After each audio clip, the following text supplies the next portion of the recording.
আমি যেই মাওলার বড় আশিক, আমি যেই মাওলার পাগল, তুই যখন আমি আজিজুল হাসানের গালে চর মেরেছ, আমার মাওলা তখন সহ্য করতে পারে নাই।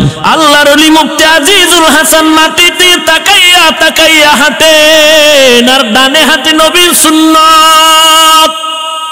মুফতি আজিজুল হাসান রহমাতুল্লাহ আলাইহি রাস্তা দিয়ে চলতেছেন, আর অপর দিক দিয়ে রাস্তার ফাঁকে এক পার্শ্ব দিয়ে একটা যুবক আর যুবতী প্রেমের আলাপ করতে করতে আসতেছে। রাস্তার পার্শ্বে একটু কাদা পানি জমা, ওখান থেকে একটু আল্লাহর ওলির পায়ে আছর লেগে কাদা পানির একটা অংশ যুবতী মেয়েটার গালের মধ্যে গিয়া পড়ে গেল। যুবক সহ্য করতে পারে নাই, সামনে আগাইয়া পাগড়িওয়ালা আজিজুল হাসান রে ধমকায়া গালি দিয়া হাতটা বাড়ায়া তার গালের উপর একটা থাপ্পড় মেরেছে। মুফতি আজিজুল হাসান রহমাতুল্লাহ আলাইহি জাগাত মাটিতে পড়ে গেলেন, কান্নার আওয়াজ। একটা যুবকের থাপ্পড়ের ওজনটা আল্লাহওয়ালা ব্যক্তি সহ্য করতে পারেননি। যুবক পাগড়িওয়ালা মুফতি আজিজুল হাসানকে চর মেরে মনের খুশিতে মেয়েকে নিয়ে আগায়। আল্লাহ বলেন, বান্দা তুই আর কত বাহাদুরি করবি? আমি আল্লাহর আরশ পর্যন্ত কেঁপে উঠবে যদি আমার বান্দা যারা খাস এদের সাথে যদি বেয়াদবি করো।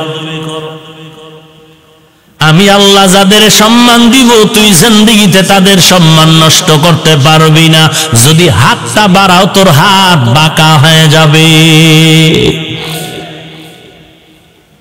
যুবক যুবতী মনের আনন্দে সামন দিকে গিয়া হঠাৎ করে রাস্তার পার্শ্বে যুবকটা পড়ে গিয়া পাওটা ভেঙ্গে গেল।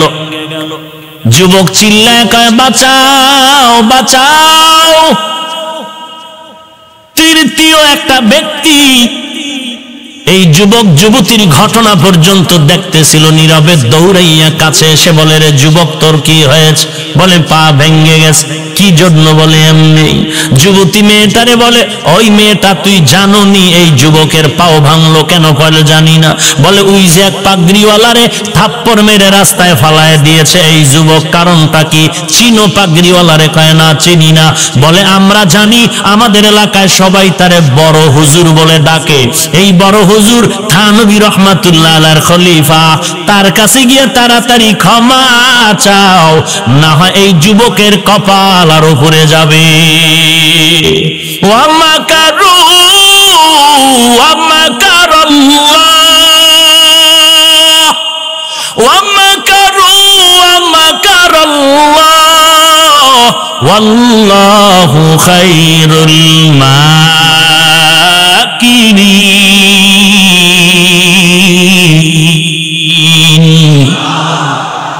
কালামে জিন্দা কুরআনে হাকিম, হিকমতে উলায়া জানাসতো কদিম, জামিউল ইলম ফিল কুরআনে হাকিম, তাকাসারাত আনহু আফহামুর রিজালি। মেয়েটার মন নরম হয়ে গেছে। যুবকের হাত ধরে কয়, চল ওই হুজুরের কাছে ক্ষমা না চাইলে উপায় নাই, তাড়াতাড়ি চলো। যুবক ভাঙ্গা পা নিয়ে, চোখের পানি নিয়ে, কষ্ট করে করে করে করে আল্লাহর ওলির কাছে গিয়া পা জড়ায় বলে, আমাকে মাফ করে দাও, আমি বুঝতে পারি না, আমাকে ক্ষমা করে দাও। আল্লাহর ওলি আজিজুল হাসান ডাক দিয়া কয়, রে যুবক, আমি তো তোর জন্য কোনো বদদোয়া করি নাই, তোরে আমি কি ক্ষমা করব? তোর উপরে আমি বেজার না। কলে তাহলে আমার পা ভাঙলো কেন? আল্লাহর ওলি চোখের পানি ছেড়ে ডাক দিয়ে কয়, যুবক, তোর যুবতী মেয়েটার একটু পানির ছিটা লেগেছে, সহ্য করতে তুই পারো নাই। আমি যেই মাওলার বড় আশিক, আমি যেই মাওলার পাগল, তুই যখন আমি আজিজুল হাসানের গালে চর মেরেছ, আমার মাওলা তখন সহ্য করতে পারে নাই। আমার আল্লাহ সহ্য করতে না পেরে চোখের সামনে বিচারটা দেখায় দিছে, বেয়াদবি করবি না। বিচারপতি আমার আল্লাহ আছে, কে কি পরিমাণ অপরাধ করো সব আমল নামায় লেখা হচ্ছে। খাজা মঈনুদ্দিন চিশতি আজমিরি মদিনার থেকে ভারতে আসলেন কালেমার দাওয়াত নিয়া, মানুষের দাঁড়ে দাঁড়ে ঘুরিয়া কালেমার দাওয়াত দেয়। 90 লক্ষ বিধর্মী খাজা মঈনুদ্দিনের হাতে কালেমা পড়ে মুসলমান হয়ে গেল। আরো আস্তে করে বলেন, আরো জোরে বলেন। মার কাছে আইসা মঈনুদ্দিন খুশি, মা ডাক দিয়া কয়, রে মঈনুদ্দিন এত খুশি কেন? মা আমার হাতে 90 লক্ষ বিধর্মী কালেমা পড়েছে রে মা। মা কয়, মঈনুদ্দিন এটা তোর বড়াই না, তোর বাহাদুরি না, আমি মায়ের বাহাদুরি। মঈনুদ্দিন ডেকে বলে, রে মা কি বাহাদুরি বলো? মা ডাক দিয়া কয়, ও সন্তান, তুই আমার গর্ভে যতদিন ছিলি আমি মায়া করা তো ঘুমাই নাই, সিজদায় পড়ে আল্লাহর দরবারে কান্না করেছি, দোয়া করেছি, ও দয়ার মালিক তুমি আমার সন্তানটারে আদর্শ সন্তান হিসেবে কবুল করে নাও। শুধু তাই না, তুই দুনিয়াতে আসার পরে আমি মা তোরে যতদিন দুধ পান করাইছি, বুকের দুধ পান করাইলাম, একটা ফোঁটা দুধও তোর মুখে বিনা অজুতে দেই না, বিনা অজুতে তোরে দুধ পান করাই নাই। ও সিংড়া এলাকার মা, তোমার সন্তানটা ভালো যদি হয়ে বানাইতে চাও পর্দা করো, কিন্তু তোমার হালাতটা এত দুর্বল, তুমি গর্ভে বাচ্চা নিয়ে টেলিভিশনের পর্দায় বসে থাকো, তুমি বাচ্চা গর্ভে নিয়ে বেগানার বদনজর লাগাইতেছো। আল্লাহর কসম করে বলি, শিশু বাচ্চা এসে আমার কাছে আইসা বাবায় বলে বাচ্চাটার একটু ফু দেন, দম করেন, কেন? বলে বাচ্চার রুচি নাই, রোগে রোগে শুকায়া যায়। ডাক্তার দেখান না কেন? কয় দেখাইলাম, রোগ ভালো হয় না। কারণটা কি? বলে হুজুর কারণ হলো বদনজর, বদনজর, বদনজর। হুজুর একটু পানি পরে দেন, গাবিটায় দুধ দেয় না, আগে দুধ দিত 20 কেজি, এখন 5 কেজিও দেয় না। কারণটা কি রে ভাই? বলে বদনজর, বদনজর। আম গাছে হাজারো আম হইতো, হুজুর একটু পানি পরে দেন, আম হয় না, কেন? কেন? বলে বদনজর, বদনজর। কার বদনজর? কোন আমলওয়ালার বদনজর না, বেয়াদব বেআমলওয়ালা উশৃঙ্খল গাঞ্জাখোরের বদনজর।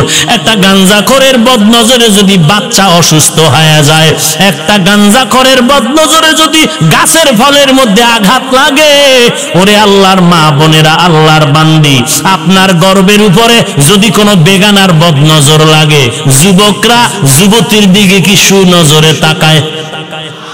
একথা ক, বদনজরে তাকায়। এইরকম হাজারো গুনাহগার যুবকের যদি বদনজর ও মা তোমার উপরে পড়ে, তখন ওই বদনজর গিয়া তোমার বাচ্চার উপরে রিয়াকশন শুরু হয়ে যায়। অতএব মা, বদনজর থেকে যদি বাঁচতে চাও তাড়াতাড়ি পর্দার আড়ালে চলে যাও। তুমি বলবা হুজুর বলছেন সত্য কথা, কিন্তু মানতে পারি না। কেন পারবেন না? আমার মা, আমার চাচি, আমার দাদি, আমার নানি, আমার মামিরা, আমার স্ত্রী, আমার বোনেরা, এইরকম হাজারো আলেম ওলামার স্ত্রীরা যদি পর্দা করতে পারে, আপনি কেন পারবেন না? এই পর্দাওয়ালা মা এই জমিনে যত ছিল তাদের সন্তানরাই হয়তো হয়েছে আলেম, হয়েছে মুফতি অথবা মুহাদ্দিস, অথবা বাইরে দুনিয়ার লাইনে ডাক্তার, প্রফেসর, সুনামের সাথে ডাক্তারি করেছে, সুনামের সাথে বান্দা ইঞ্জিনিয়ারিং পড়েছে, সুনামের সাথে এসপি হয়েছে, সুনামের সাথে ডিসি হয়েছে। একমাত্র মায়ের পর্দা আর আল্লাহর কাছে তার চরিত্রের কারণ। আউলিয়া কারা? যাদের মধ্যে দুটো গুণ থাকবে। 1 নম্বরে পরিশুদ্ধ ঈমান, 2 নম্বর গুণ হবে তাকওয়া, মানে আল্লাহর ভয়। তারা হলো উলামায়ে কেরাম। আল্লাহ তাআলা বলেন, ইন্নামা ইয়াখশাল্লাহা মিন ইবাদিহিল উলামা। উলামায়ে কেরাম কারা? যারা আমার বান্দাদের মধ্যে আমি আল্লাহকে বেশি ভয় করবে। আল্লাহকে বেশি ভয় করার নাম তাকওয়া। তাকওয়া মানে আল্লাহর ভয়, আর যে আল্লাহকে ভয় করার মানি হলো জিন্দেগিতে বান্দা আল্লাহর বিরোধিতা করবে না, গুনাহ করবে না, অবাধ্যতা করবে না। এরা হলো উলামায়ে আহলে হক। আল্লাহ বলেন এদের বন্ধু হয়ে যাও, আলেম ওলামাদের বন্ধু হয়ে থাকো। কিয়ামতের একদিন পর্যন্ত নবীও জানেন আমি রাহমাতুল লিল আলামিন, বিদায়ের পরে জমিনে নতুন কোন নবুয়তি নবী আসবে না, সাহাবায়ে কেরাম থাকবে না। আমি নবী দুইটা জিনিস রেখে গেলাম, এক নম্বরে কোরআন, দুই নম্বরে সুন্নাত। এই দুইটা জিনিস আঁকড়ায় ধর। নবী আবার আলেম ওলামাদের কথাও বললেন, ইন্নাল উলামা ওয়ারাসাতুল আম্বিয়া। ওলামায়ে কেরাম কারা জানো? এরা সব আম্বিয়া কেরামদের ওয়ারিস, টাকার ওয়ারিস না, সম্পদের ওয়ারিস না, এরা ইলমে নবুয়তের ওয়ারিস। এরা আম্বিয়া কেরামদের উত্তরসূরি। হে মুমিন, এদের দাম কত জানো? ফজলুল আলিমি আলাল আবিদি কা ফজলি আলা আদনাকুম। সাহাবায়ে কেরাম আমি রাসূলের দাম যত, আমার উম্মতের মাঝে উলামায়ে কেরামের সম্মান হবে তত। ফাকিহুন ওয়াহিদুন আসাদ্দু আলা শাইতানি মিন আলফি আবিদ। আল্লাহর নবী বলেন 1000 ব্যক্তি সাধারণ মানুষ ইবাদত করবে, তার থেকে একজন আলেমের দাম বেশি। ওই আলেমদের অনুসরণ করো, কারণ কিয়ামত পর্যন্ত সাহাবী থাকবে না, নবী থাকবে না, ওলামায়ে কেরাম থাকবে। অতএব তাদের কথা মতো জিন্দেগি চালাও। আমি রাসূলের দুইটা জিনিস তাদের মধ্যে বেশি অনুভব, বেশি দেখবা আমলের লাইনে। কোরআন আছে, হাদিস আছে, সুন্নাত আছে। মা বাবা সন্তানকে বড় বানাইলেন, নিজে না খেয়ে সন্তানকে খাওয়াইলেন, নিজে ঘুম না পেরে সন্তানকে ঘুম পাড়ালেন। মা সন্তানের জন্য কত রাত ঘুমায় নাই, কতবার খানার প্লেট নিয়েও খানা খায় নাই। এই সন্তান বড় হওয়ার পর হঠাৎ করে যদি বলে আমার মা চিনি না, বাবাও চিনি না, মাও লাগবে না, বাবাও লাগবে না, সমাজের মানুষ বলবে তোর মতো বেঈমান আর কুলাঙ্গার জমিনে আর কেউ নাই। যেই আলেমের মাধ্যমে আজ আমি হাফিজুর রহমান চেয়ারের মধ্যে বসে বয়ান করতেছি, ওলামায়ে কেরামের অবদান। ওলামায়ে কেরামের কারণে আমার মা বাবার বিবাহ বৈধ হয়েছে, না হয় আমার মা বাবার বিয়া শুদ্ধ হতো না। ওলামায়ে কেরাম আমার দাদার জানাজা, দাদির জানাজা পড়িয়েছে, না হয় কুত্তার মতো মাটি দেওয়া লাগতো, জানাজা কপালে আসতো না। ওলামায়ে কেরামের কারণে পশ্চিম চিনতাম না, চিনলাম, আল্লাহ চিনতাম না, আল্লাহ চিনলাম।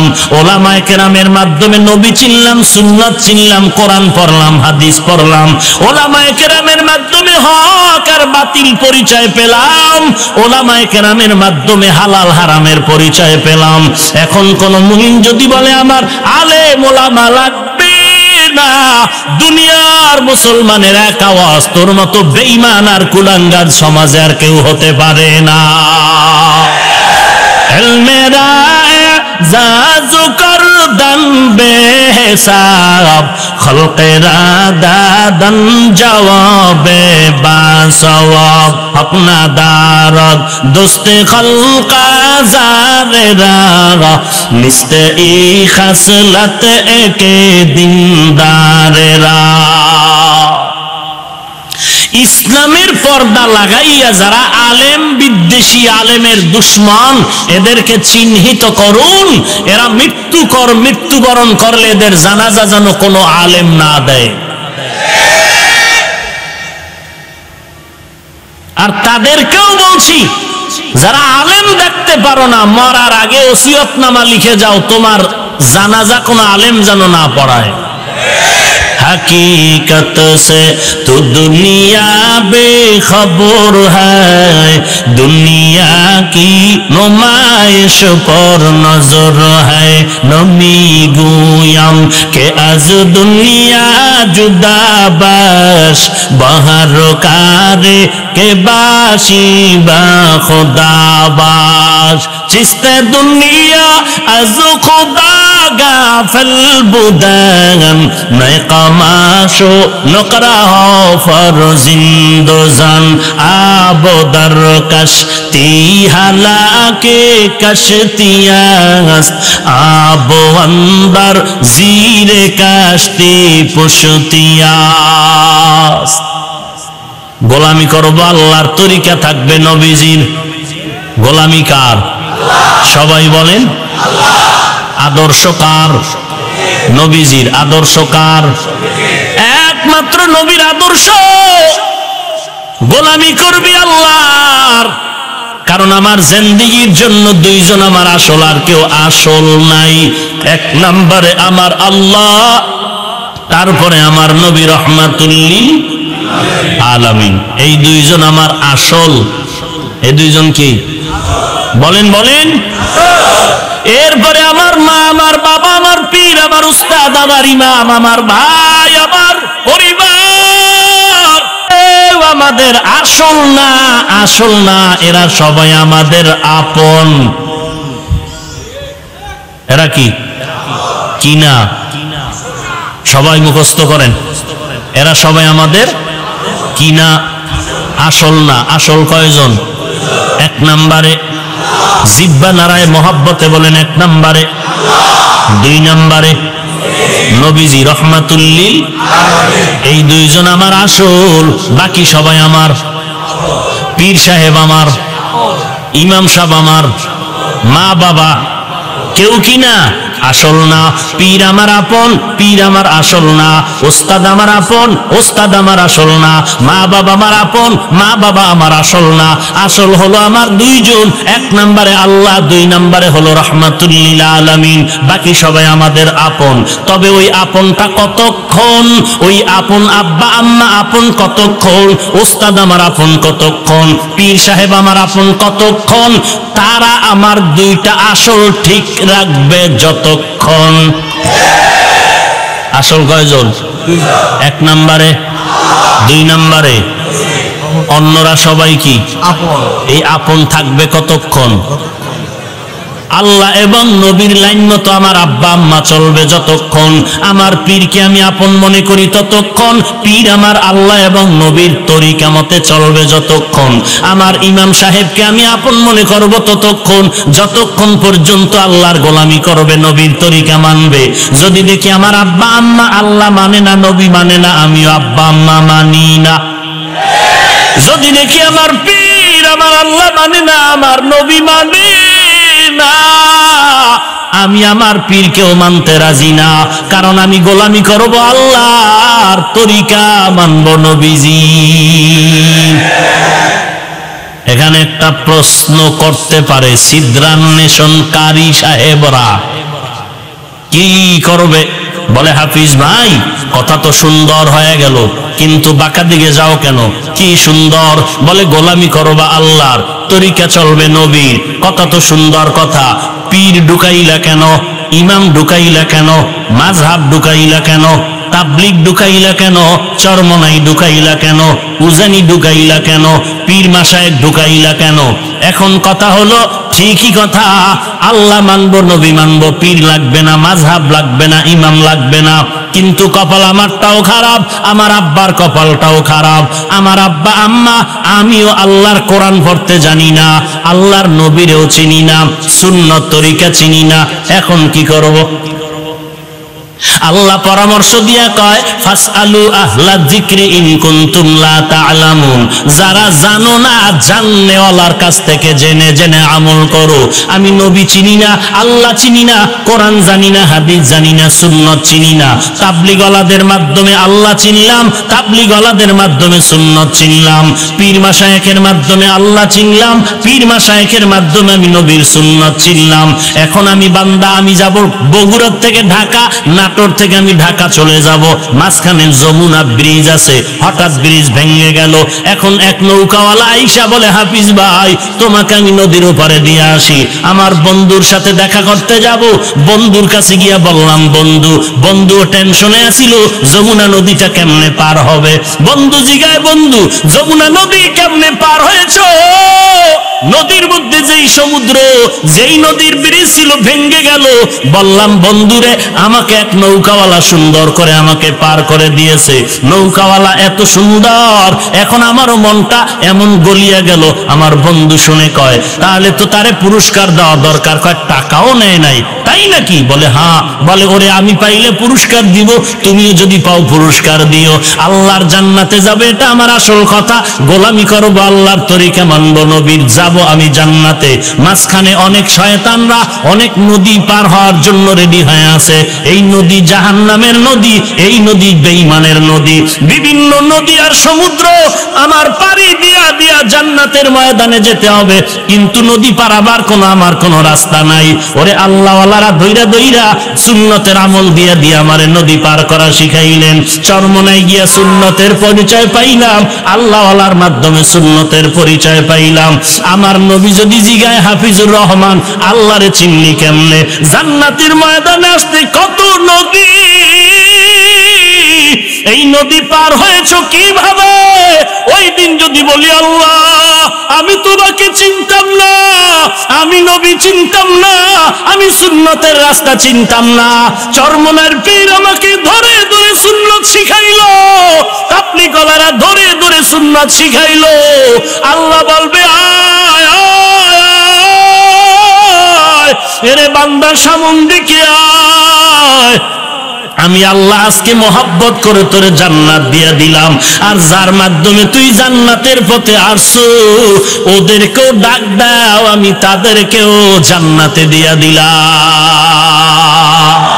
हकीकत से तू दुनिया बेखबर है, दुनिया की नुमाइश पर नजर है, नमी गोयम के आज दुनिया जुदा बाश बहर कारे के बाशी बा खुदा बाश। हकीकत से तू दुनिया बेखबर है, दुनिया की नुमाइश पर नजर है।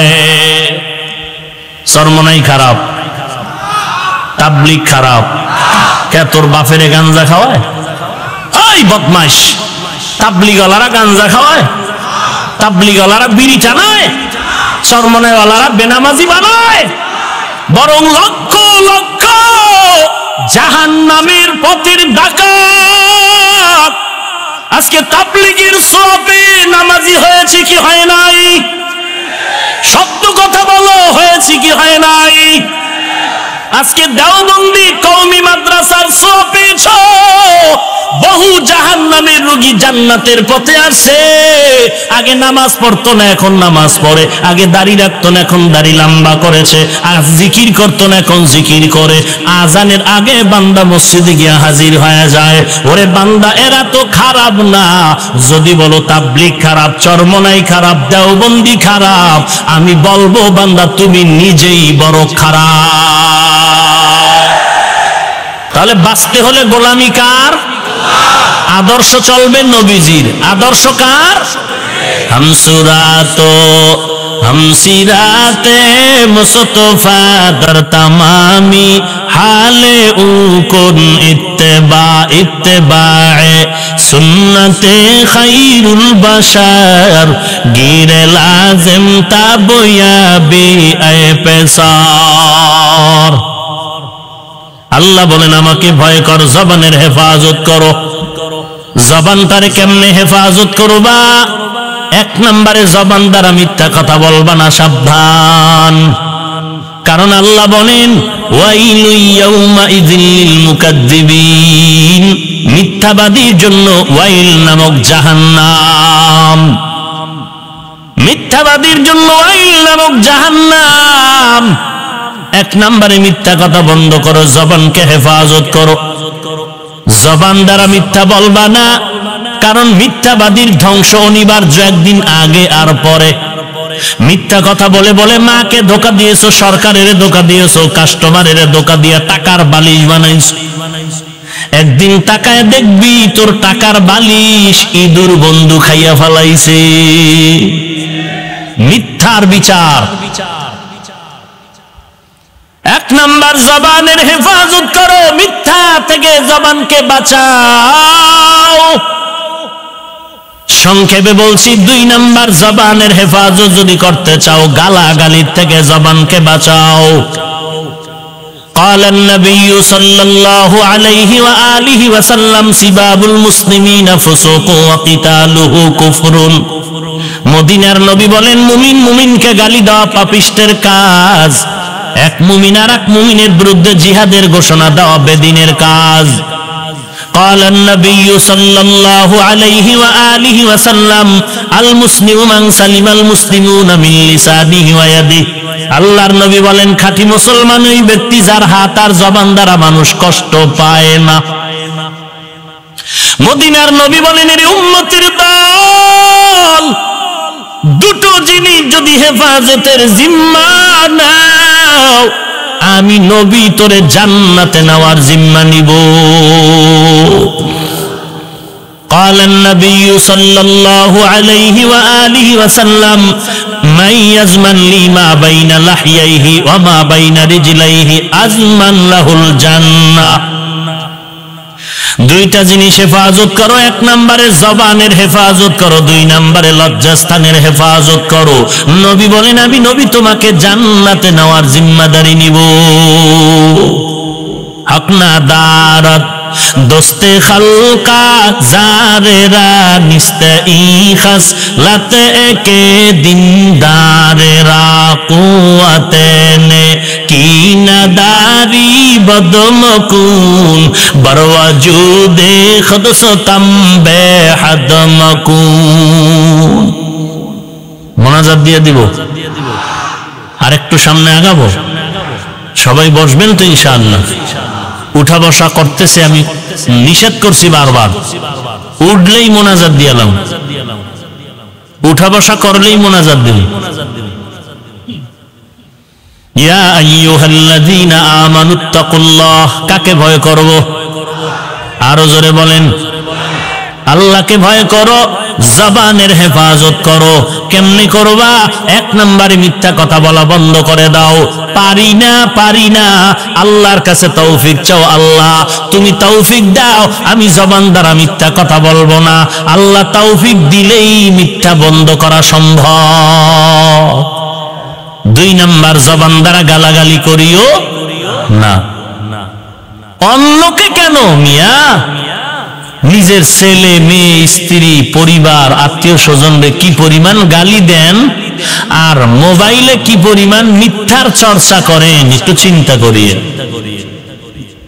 কি পরিমাণ মিথ্যাই মোবাইল নামের গজব দিয়া সাপ্লাই দিচ্ছেন, একটু চিন্তা করেন। শুরুতেই বলেছি, এত বড় বড় বুজুর্গ আলেম আমলওয়ালা, এরপরও জিন্দেগি ভর কান্না করেছেন, কবরে কি উপায় হবে আমার, কি উপায় হবে কবরে। মিথ্যা কথা বন্ধ করে দাও রে ভাই। হাসতে হাসতে মিথ্যা কথা বলছো। 2 নম্বরে, জবান দ্বারা হাসতে হাসতে কাউকে গালি দিয়েছো, সে লজ্জা পেয়েছে, কাউকে বলেনি। গালি দেওয়া হারাম। আল্লাহ পাক বলেন, কুল্লি ইবাদি ইয়াকুলুল্লাতী হিয়া আহসান ইন্নাশ শাইতানা ইয়ানজাগু বাইনাহুম। ও নবী, মুমিনেরা জানায় দেন কাফেরের সাথে যেন ব্যবহার খারাপ না করে, কারণ শয়তান চায় কাফের আর মুমিনের মাঝে গালাগালির মাধ্যমে ঝগড়া বাজায় মুমিনের ক্ষতি করবে। কাফেরের সাথেও যেন ব্যবহার খারাপ না করে মুমিন। অথচ মুমিনরা মুমিনকে কি পরিমাণ গালি দেয়, শুধু তাই না, কত জায়গায় গেলে শুনতে পাই, নিজের নফসের খাহেশ মিটাবার জন্য কে কে জানি আলেমের মাইর দেয়, রক্ত ঝরায়। বুঝবা না রে বাবা, টের পাইবা আল্লাহর কঠিন পরীক্ষা যখন শুরু হয়ে যাবে। হাকিমুল উম্মত মুজাদ্দিদুল মিল্লাত শাহ আশরাফ আলী ফারুকী থানভী রাহমাতুল্লাহ আলাইহি এত বড় একজন ওলি কামেল, তার একজন খলিফা নাম হলো মুফতি আজিজুল হাসান রহমাতুল্লাহ আলাইহি। বুজুর্গ মানুষ, যখন হাঁটে পেছন দিক দিয়ে যদি তাকায় কেউ মনে হয় যেন আশরাফ আলী থানভী হেঁটে যায়। মুফতি আজিজুল হাসান রহমাতুল্লাহ আলাইহি রাস্তা দিয়ে চলতেছেন, আর অপর দিক দিয়ে রাস্তার ফাঁকে এক পার্শ্ব দিয়ে একটা যুবক আর যুবতী প্রেমের আলাপ করতে করতে আসতেছে। আল্লাহর ওলি মুফতি আজিজুল হাসান মাটিতে তাকাইয়া তাকাইয়া হাঁটেন, আর ডানে হাতে নবীর সুন্নাত। রাস্তার পাশে একটু কাদা পানি জমা, ওখান থেকে একটু আল্লাহর ওলির পায়ে আছর লেগে কাদা পানির একটা অংশ যুবতী মেয়েটার গালের মধ্যে গিয়া পড়ে গেল। যুবক সহ্য করতে পারে নাই, সামনে আগাইয়া পাগড়িওয়ালা আজিজুল হাসান রে ধমকায়া গালি দিয়া হাতটা বাড়ায়া তার গালের উপর একটা থাপ্পড় মেরেছে। মুফতি আজিজুল হাসান রহমাতুল্লাহ আলাইহি জাগাত মাটিতে পড়ে গেলেন, কান্নার আওয়াজ। একটা যুবকের থাপ্পড়ের ওজনটা আল্লাহওয়ালা ব্যক্তি সহ্য করতে পারেননি। যুবক পাগড়িওয়ালা মুফতি আজিজুল হাসানকে চার মেরে মনের খুশিতে মেয়েকে নিয়ে আগায়। আল্লাহ বলেন, বান্দা তুই আর কত বাহাদুরি করবি? আমি আল্লাহর আরশ পর্যন্ত কেঁপে উঠবে যদি আমার বান্দা যারা খাস এদের সাথে যদি বেয়াদবি করো। আমি আল্লাহ যাদের সম্মান দিব তুই জিন্দেগিতে তাদের সম্মান নষ্ট করতে পারবি না। যদি হাতটা বাড়াও তোর হাত বাঁকা হয়ে যাবে। যুবক যুবতী মনের আনন্দে সামন দিকে গিয়া হঠাৎ করে রাস্তার পার্শ্বে যুবকটা পড়ে গিয়া পাওটা ভেঙ্গে গেল। যুবক চিল্লায় কয়, বাঁচাও বাঁচাও। তৃতীয় একটা ব্যক্তি এই যুবক যুবতীর ঘটনা পর্যন্ত দেখতেছিল, নীরবে দৌড়াইয়া কাছে এসে বলে, রে যুবক তোর কি হয়েছে? বলে পা ভেঙ্গে গেছে। কি জন্য? বলে এমনি। যুবতী মেয়েটারে বলে, ওই মেয়েটা তুই জানো নি এই যুবকের পাও ভাঙলো কেন? বলে জানি না। বলে ওই যে এক পাগড়িওয়ালারে থাপ্পড় মেরে রাস্তায় ফালায় দিয়েছে এই যুবক, কারণটা কি চিনো পাগড়িওয়ালারে? কয় না চিনি না।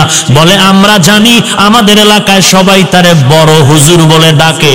এই বড় হুজুর থানভী রহমাতুল্লাহ আলাইহির খলিফা, তার কাছে গিয়ে তাড়াতাড়ি ক্ষমা চাও, না হয় এই যুবকের কপাল আর উপরে যাবে।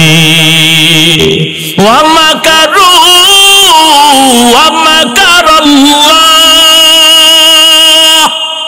ওয়া মাকারু ওয়া মাকারাল্লাহ ওয়াল্লাহু খায়রুল মাকিরিন।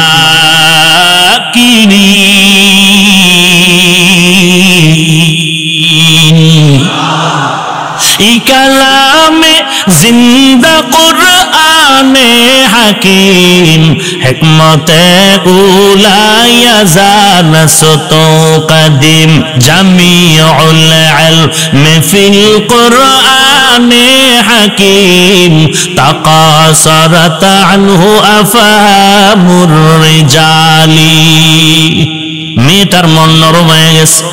যুবকের হাত ধরে কয়, চল ওই হুজুরের কাছে ক্ষমা না চাইলে উপায় নাই, তাড়াতাড়ি চলো। যুবক ভাঙ্গা পা নিয়ে, চোখের পানি নিয়ে কষ্ট করে করে করে করে আল্লাহর ওলির কাছে গিয়া পা জড়ায় বলে, আমাকে মাফ করে দাও, আমি বুঝতে পারি না, আমাকে ক্ষমা করে দাও। আল্লাহর ওলি আজিজুল হাসান ডাক দিয়া কয়, রে যুবক, আমি তো তোর জন্য কোনো বদদোয়া করি নাই, তোরে আমি কি ক্ষমা করব? তোর উপরে আমি বেজার না। কলে তাহলে আমার পা ভাঙলো কেন? আল্লাহর ওলি চোখের পানি ছেড়ে ডাক দিয়ে কয়, যুবক, তোর যুবতী মেয়ে টানতে একটু পানির ছিটা লেগেছে, সহ্য করতে তুই পারো নাই। আমি যেই মাওলার বড় আশিক, আমি যেই মাওলার পাগল, তুই যখন আমি আজিজুল হাসানের গালে চর মেরেছ, আমার মাওলা তখন সহ্য করতে পারে নাই। আমার আল্লাহ সহ্য করতে না পেরে চোখের সামনে বিচারটা দেখায় দিছে, বেয়াদবি করবি না। বিচারপতি আমার আল্লাহ আছে, কে কি পরিমাণ অপরাধ করো সব আমলনামায় লেখা হচ্ছে। কিয়ামতের ময়দানে আল্লাহ আমলনামা দিয়া বিচার করবেন। অতএব কাউকে গালি দিয়া খামোখা নিজের আমলনামা গুনার দ্বারা ভারী করিও না। জবানের হেফাজত করো, 1 নম্বরে গালি বন্ধ করো, 2 নম্বরে মিথ্যা কথার থেকে জবান হেফাজত করো, 3 নাম্বার জবান থেকে গীবত শিকায়াত বন্ধ করে দাও। কারো দোষ বলিও না, কারো বিরুদ্ধে অপবাদ দিও না, মিথ্যা বানায় বানায় কিছু বলিও না, দোষ চর্চা করো না। আল্লাহ পাক বলেন ওয়াইলুল লিকুল্লি হুমাযাতিল লুমাযা, যারা মানুষের গীবত করে, মানুষের দোষ চর্চা করে, অপবাদ দেয়, তাদের জন্য ওয়াইল নামক জাহান্নাম। ওয়াইল নামক জাহান্নামটা তো খারাপ। কয়েক প্রকার মানুষের ব্যাপারে আল্লাহ বারবার বলছে এরা ওয়াইল নামক জাহান্নামে যাবে। ওয়াইলুল লিল মুতাফফিফিন, ব্যবসা মাপে জোপে যারা ব্যবসা দোকানদারেরা মাপে ভেজাল করো, তাদের জন্য ওয়াইল নামক জাহান্নাম। ফাওয়াইলুল লিল মুসাল্লিন, মানুষকে দেখানোর জন্য যারা নামাজ পড়ো, তাদের জন্য ওয়াইল নামক জাহান্নাম। যারা মানুষের গীবত করো, তাদের জন্য ওয়াইল নামক জাহান্নাম।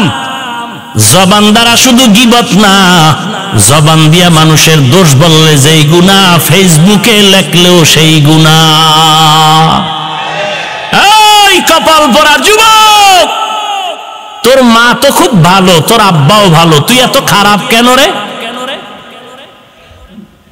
তুই ক্লাস 8-এ পড়ো, মাদ্রাসায় যারা পড়ো, হয়তো দাখিল পড়ো, অথবা কওমি মাদ্রাসায় কাফিয়া পড়ো, শরহে ফিকায়া পড়ো, তোর মতো যুবক যদি চরমনাইর হুজুরকে গালি দাও, ফেসবুকের মাধ্যমে হাটহাজারীর হুজুরকে গালি দাও, কপালে লিখে নে, তোর কপালে জিন্দেগিতে শান্তি আর সম্মান আসবে না।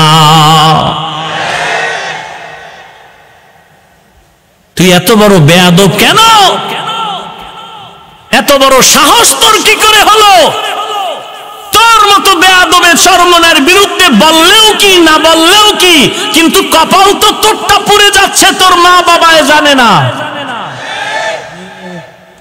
তুই হাটহাজারীর হুজুরকে গালি দিলেও কি হবে, না দিলেও কি হবে, মাঝখানে তোর কপাল পুড়ে যাচ্ছে, তোর বাপ মা জানে না, তোর শিক্ষক জানে না। হঠাৎ করে দেখা যায় রাস্তায় পাগল হয়ে ঘুরতেছে, লঙ্গি নাই, ইংরেজিতে আর আরবিতে কথা বলে।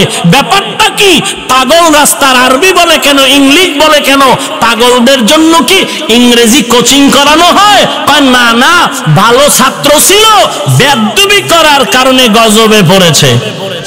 লিকুল্লি শাইইন জিনাতুন ফিল ওয়ারা ওয়া জিনাতুল মারই তামামিল আদাবি, আজ খোদা কা হি মে তৌফিকে আদব, বে আদব মাহরুমে গাশত আজ ফজলেরা। খারাপ লাগতেছে? আরেকটু সামনে আগাবো? আল্লাহ সবাইরে কবুল করে। ফেসবুকে গালাগালি করবেন, মিথ্যা কথা বলবেন, মুরব্বীরা তো এক লাইনে গেছে, টেনশন আমগো মাথায় নিয়ে লাভ নাই। যুবকরা ঠিক হ, তোরা ঠিক, গোটা দেশ ঠিক। কথা ঠিক না? যুবকরা যে ঠিক হইবে, এখানে মা বাবারও দায়িত্ব আছে। আছে না নাই? আছে না নাই? এরে পর্দার আড়ালের মা আসেনি? মা এরে পর্দার আড়ালের মা, আজকে সিংড়া থানার মাহফিলে আপনারাও কত দূর থেকে আজকে বয়ান শোনার জন্য আসছেন। আমি হাফিজুর রহমানের মাও একজন মা, আপনারাও সন্তানের মা। মনটা কি চায় না একজন আলেমের মা হয়ে কবরে যাবেন? সন্তান আপনার জানাজার ইমামতি করবে, সন্তান আপনার কবরে গিয়া কোরআন তেলাওয়াত করবে। এর পর্দার আড়ালের মা, যদি আপনি ভালো সন্তানের মা হয়ে কবরে যেতে চান, আপনাকে নিজেকে আদর্শবান হওয়া দরকার। এরে পর্দার আড়ালের মা, আপনিও মাইকের আওয়াজ শুনতেছেন, মনে মনে ভাবতেছেন এই হাফিজুর রহমান কোন মায়ের সন্তান। মনে মনে ভাবতেছেন। অনেকে আমাকে বলে, চিঠি দেয়, হুজুর আপনার মাকে একটু দেখতে মনে চায়, দেখবো কেমন মা আপনাকে গর্বে নিয়েছে। ওরে সিংড়ার মা বোনেরা, অনুরোধ করে বলি, আপনারও আল্লাহ সন্তান দান করেছেন। যত সন্তান এই বাংলাদেশে তাকায় দেখেন, তারা ভালো লাইনে আছে, ভালো সম্মানে আছে, একমাত্র কারণ তার মা ভালো হওয়ার কারণে সন্তান ভালো হয়েছে। আর যদি আপনি মা যদি ভালো হতে চান, এক নম্বরে পর্দা রক্ষা করা লাগবে। বেপর্দায় গেলে বেগানার বদনজর লাগবে। বেগানার বদনজর পড়লে মা চরিত্র ধ্বংস হয়ে যাবে। বেগানার নজর যদি লেগে যায়, তাহলে ওই বদনজরে আপনার গর্বে গিয়ে আঘাত করবে, আপনার সন্তানটা নষ্ট হয়ে যাবে।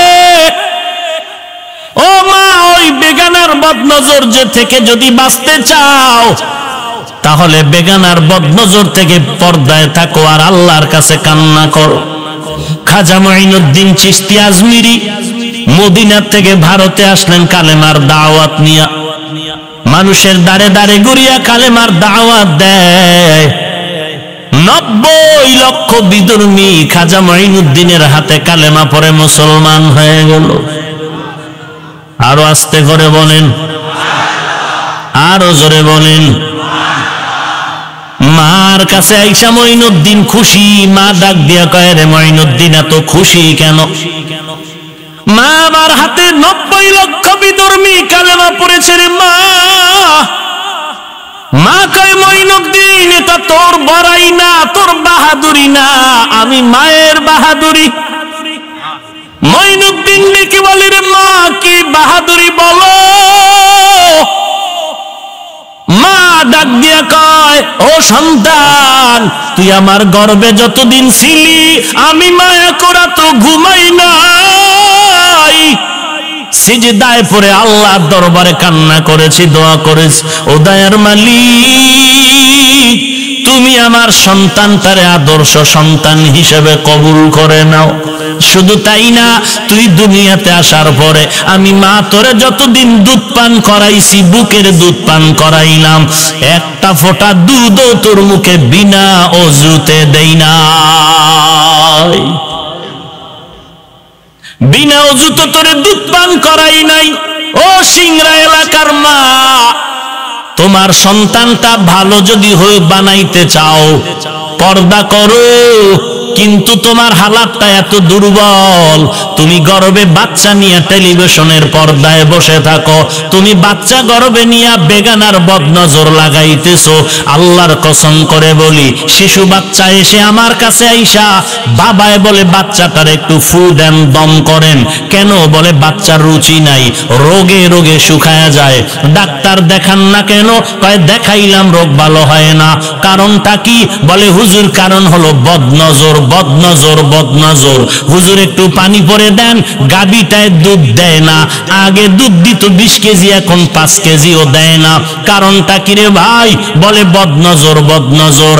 আম গাছে হাজারো আম হইতো, হুজুর একটু পানি পরে দেন, আম হয় না। কেন? কেন? বলে বদনজর, বদনজর। কার বদনজর? কোন আমলওয়ালার বদনজর না, বেয়াদব বেআমলওয়ালা উশৃঙ্খল গাঞ্জাখোরের বদনজর। একটা গাঞ্জাখোরের বদনজরে যদি বাচ্চা অসুস্থ হয়ে যায়, একটা গাঞ্জাখোরের বদনজরে যদি গাছের ফলের মধ্যে আঘাত লাগে, ওরে আল্লাহর মা বোনেরা, আল্লাহর বান্দি, আপনার গর্বের উপরে যদি কোনো বেগানার বদনজর লাগে, যুবকরা যুবতীর দিকে কি সুনজরে তাকায়? কথা ক, বদনজরে তাকায়। এইরকম হাজারো গুনাহগার যুবকের যদি বদনজর ও মা তোমার উপরে পড়ে, তখন ওই বদনজর গিয়া তোমার বাচ্চার উপরে রিয়াকশন শুরু হয়ে যায়। অতএব মা, বদনজর থেকে যদি বাঁচতে চাও তাড়াতাড়ি পর্দার আড়ালে চলে যাও। তুমি বলবা হুজুর বলছেন সত্য কথা কিন্তু মানতে পারি না। কেন পারবেন না? আমার মা, আমার চাচি, আমার দাদি, আমার নানি, আমার মামিরা, আমার স্ত্রী, আমার বোনেরা, এইরকম হাজারো আলেম ওলামার স্ত্রীরা যদি পর্দা করতে পারে, আপনি কেন পারবেন না? এই পর্দাওয়ালা মা এই জমিনে যত ছিল তাদের সন্তানরাই হয়তো হয়েছে আলেম, হয়েছে মুফতি অথবা মুহাদ্দিস, অথবা বাইরে দুনিয়ার লাইনে ডাক্তার, প্রফেসর, সুনামের সাথে ডাক্তারি করেছে, সুনামের সাথে বান্দা ইঞ্জিনিয়ারিং পড়েছে, সুনামের সাথে এসপি হয়েছে, সুনামের সাথে ডিসি হয়েছে। একমাত্র মায়ের পর্দা আর আল্লাহর কাছে তার চরিত্রের কারণ। দুশ্চরিত্র নারীর গর্ভে কোনদিন ইসলামের লাইনে হোক দুনিয়ার লাইনে হোক ভালো সন্তান আসবে না, হবে না, হবে না। কিন্তু দুঃখ, এই উত্তরবঙ্গে এসে যা দেখতেছি পর্দার ভালাই নাই। যুবক যুবতী অবাধে চলতেছে।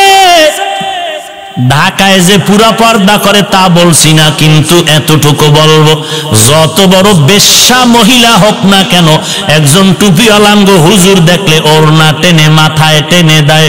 কিন্তু উত্তরবঙ্গের মানুষ এতটাই যে সরল, হুজুর দেখলেও ওড়না টেনে মাথায় দিতে বুঝে না। এই মাহফিলগুলোতে মহিলারা সব পর্দা ছেড়ে রাস্তাঘাটে যেখানে সেখানে দৌড়াচ্ছে।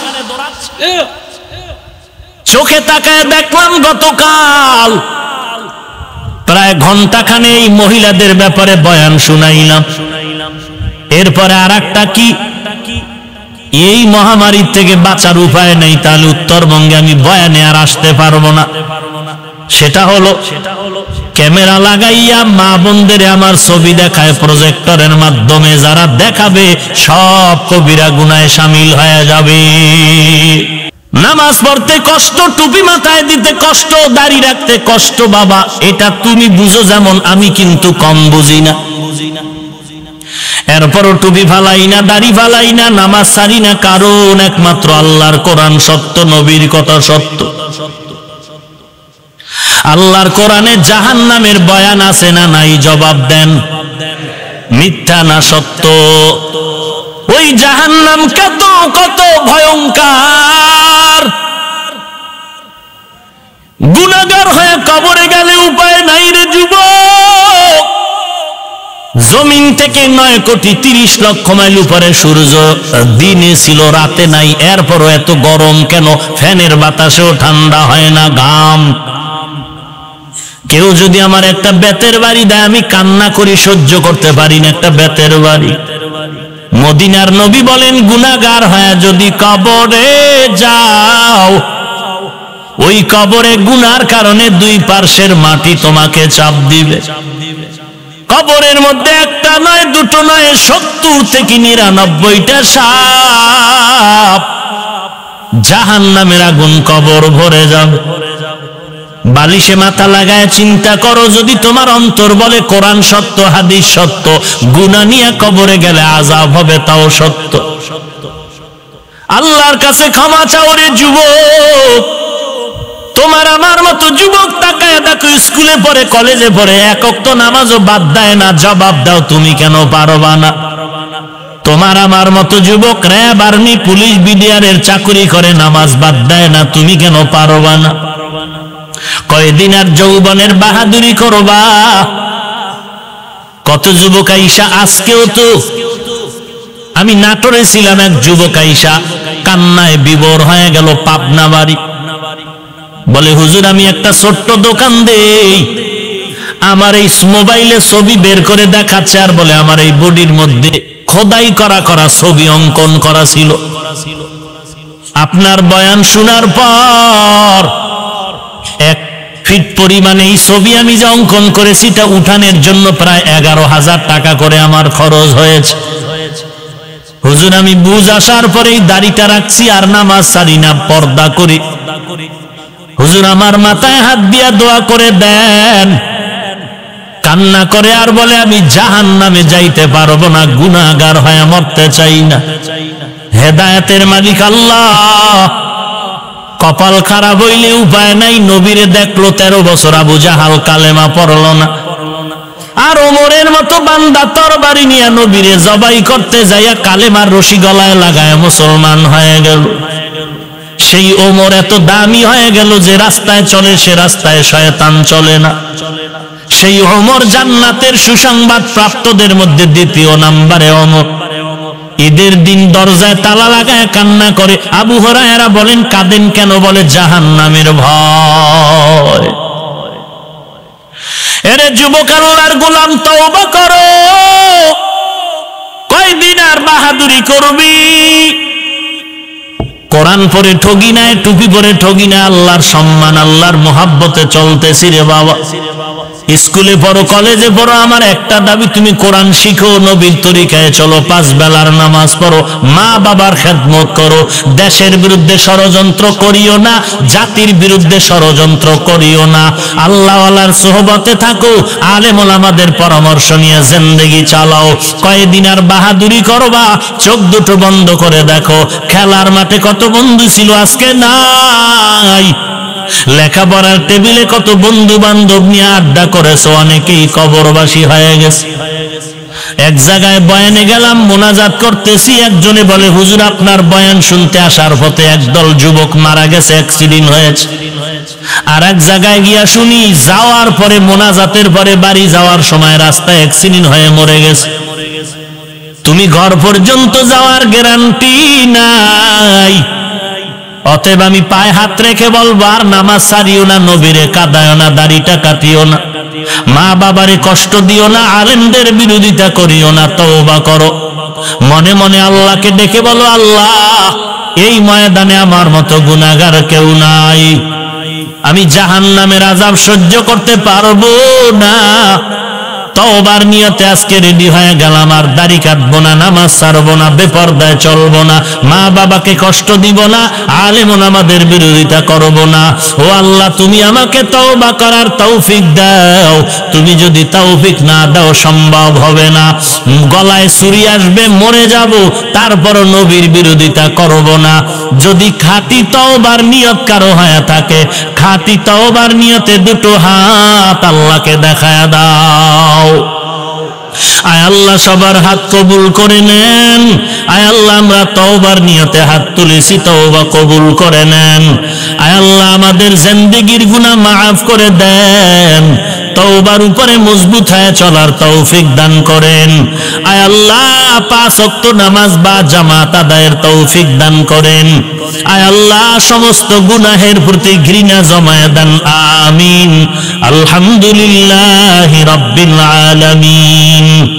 রব্বানা যালামনা আনফুসানা ওয়া ইল্লাম তাগফির লানা ওয়া তারহামনা লানাকুনান্না মিনাল খাসিরিন। রব্বানা আতিনা ফিদ দুনিয়া হাসানাতাও ওয়া ফিল আখিরাতি হাসানাহ ওয়া কিনা আযাবান নার। মা বাবার জন্য সবাই জবানটা খুলে দোয়াটা পড়েন, রব্বির হামহুমা কামা রব্বায়ানি সগীরা। রব্বির হামহুমা কামা रब्बयानी सगीरा। बता हमको तेरे राह की ज़रूरत, तेरे राह पर चला हमको खुदाया। बेगुनाह न गुज़श्त बरमा साते, बाहुज़ूरे दिल न कर दम ताते। या इलाही मुझसे मुझको दूर कर, ताके देखो मुझ में तुझको एक नजर। उदयर मालिक কুদরতের নজর দিয়া তাকায় দেখেন ময়দানের ভেতরে কত উলামায়ে কেরাম ময়দানে হাজির। সাদা দাড়িওয়ালা হাজী সাবরা হাজির, ও আল্লাহ, তাকায় দেখেন কত ব্যবসায়ী, কত চাকরিজীবীরা হাত তুলেছে। আয় আল্লাহ, কত দূর দূর থেকে ভাড়া টাকা দিয়া কোরআনের মহব্বত এখানে হাজির হয়েছে। আয় আল্লাহ, আমার কলিজার টুকরা যুবক, আমার ছাত্র ভাই, পর্দার আড়ালের কত মা বোনেরা হাত তুলেছেন। আল্লাহ, আমরা সবাই জাহান্নামের আসামি, গুনাহগার, গুনাহ নিয়ে কবরে যেতে চাই না রে আল্লাহ। তওবার দরজায় ফিরে আসছি রে মালিক। দুনিয়াতে আসছিলাম কত পবিত্র অবস্থায়, জীবনে একটা গুনার আসর ছিল না। সেই পবিত্র জিন্দেগি আজ আমার গুনার কারণে নাপাক হয়ে গেল। গুনার কারণে আমার হাত নাপাক, আমার জিহ্বা নাপাক, আমার অন্তর নাপাক, আমার পা নাপাক, কান নাপাক। ও আল্লাহ, দুনিয়ার কোনো দরওয়াজা নাই, একমাত্র আপনার দরওয়াজা ছাড়া আর মাফের কোনো দরওয়াজা নাই। ও মায়ার মালিক, জিন্দেগিটা গুনায় গুনায় কাটায় দিলাম রে আল্লাহ। তওবার নিয়তে হাত তুলেছি, মেহেরবানি করে আমাদের সবাইকে আপনি মাফ করে দেন আল্লাহ। এ জীবনে না করিলাম বন্দেগি, গুনাহ করে কাটাইলাম জিন্দেগি, গুনাহ করে কাটাইলাম জিন্দেগি। তওবা করে আবার তওবা ভাঙ্গিলাম, তওবা করে আবার তওবা ভাঙ্গিলাম, অবশেষে খাঁটি তওবা করিলাম। সকলেরই দরজা হইতে ফিরিয়া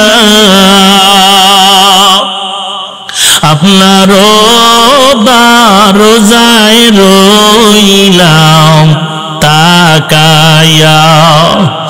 ও দয়ার মালিক, গুনাহের কারণে আপনি বেজার হয়ে খালি ফিরাইয়া দিয়েন না। ও আল্লাহ, আপনি যদি আমাদের খালি ফিরাইয়া দেন, এই ময়দানে কেন হাজির করছেন রে আল্লাহ? আপনি যদি আমাদের ক্ষমা নাই করেন, গফফার নামটা কেন রাখলেন? আপনি যদি আমাদের ক্ষমা না করেন, রহমান নামটা কেন রাখলেন? ও আল্লাহ, আমরা তো আপনার আদরের নবীর উম্মত। কত বড় বড় বেঈমানকেও তো আপনি মাফ করে দিয়েছেন। আমরা তো আপনার আদরের নবীর উম্মত। নবীজির মহব্বতে আমাদের সবাইকে আপনি মাফ করে দেন আল্লাহ। মা বোনদের মাফ করে দেন, মা বোনদের পর্দা নিশে আবেদা বানায় দেন, ছেলে সন্তানগুলো দিনদার নেককার বানায় দেন। প্রত্যেকটা মা বাবাকে নেককার সন্তানের মা বাবা হওয়ার তৌফিক দান করেন। ও আল্লাহ, যারা ব্যবসা করে, চাকরি করে, কামাই রুজিতে হালাল ভাবে বরকত বাড়ায়া দেন। ও আল্লাহ, আমাদের সবাইকে দ্বীনের খাদেম হিসাবে কবুল করে নেন। সারা দুনিয়ার মুসলমানের ঈমান আমল হেফাজত করেন। বাংলাদেশ শান্তির দেশ বানায় দেন। দ্বীনের জন্য, দেশ রক্ষার জন্য যারা জীবন দিল তাদের মাফ করে দেন। এখনো যারা চেষ্টা করে কবুল করে নেন। আয় আল্লাহ, সকলের দিলের নেক আশা নবীজির মহব্বতে পূরণ করে দেন।